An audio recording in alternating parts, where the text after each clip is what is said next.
Bishop kwabura abantu kugumana bijuka aho barugire nubwo abira ryaha kusima ko kusiya myaka 50 mu bushwere ukwakira Sam Kahindi no mukazi we Ruth Kahindi ubwe barokwesimira birungi ebiruhanga barabizema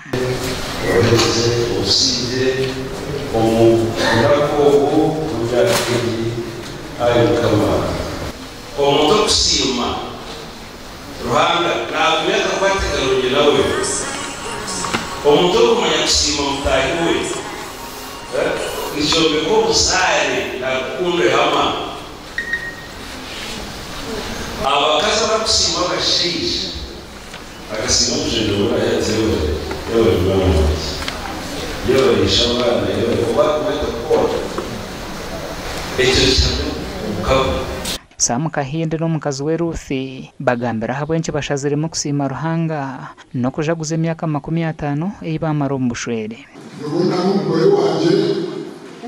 nishoka nigezo kusimira ruhanga zitakusanza mwaha kuke kwa ubunonga no kugira ngo yaturabizemo mu myaka y'50 nibiki ntabwo tubasise ubushorere bw'itu myaka 50 turi twinashora tubasa mwene cyo kubaho kibacabaho abana tibateganise kandi wo nkomuje na hati yashanganye shaye tarubitse teho barakuza kujati jiro nati bishiti kuzele Umugore Sam Kahindi nagira ntariye bwizobe ryatemba rukuza kabare kwakira umurigirwa we tukagenda pora Igiba basohoka sayarose sikabane twagi umwako waruro gashanju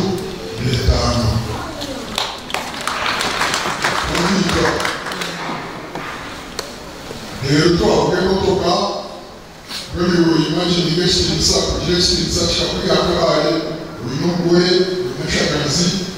rero ndishakaboya apa Abana babo nabo bayorire bagambira hakuba kuzaje no kubatemere imihanda na monongo mu nsomo twahereza ha friends bitu ekidara cyo na kintu mukatwegesa okunyanya twakora tukureba abaze abagurusaba hatu bakuzere banko David banko Sam barukwatanisa twakora tukumanya ngo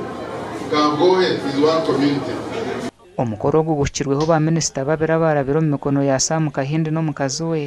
ubwa hatabari abantu mu famileji no kubasima ntabwo kubororaje bakaba abana bo mu gasho bakabanywanirira kureba hatinitwa bakabare twagije hamwe ya ntabwo mugabo Minister w'byamashanyarazi Ruth Nankabirwa ayejunisa akagishaka atiyo yagamba amashanyarazi gashema nasuze wano ewama nyaze kateshi tuwatude nyakongoro ne deputy mayor ne deputy speaker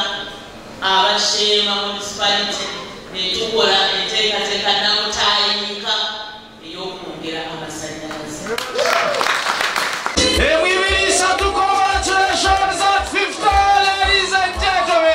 nabwanyuma umugore Kahindi no mukundwa we bagaburire nkuyanja y'abantu cyamushana ekozere nko mukoro gwo kumanyana no kutondora ubuzare bagumize ngo aheta barukundo tabakubasize kintu cyona gasha kwa mayiko atwacire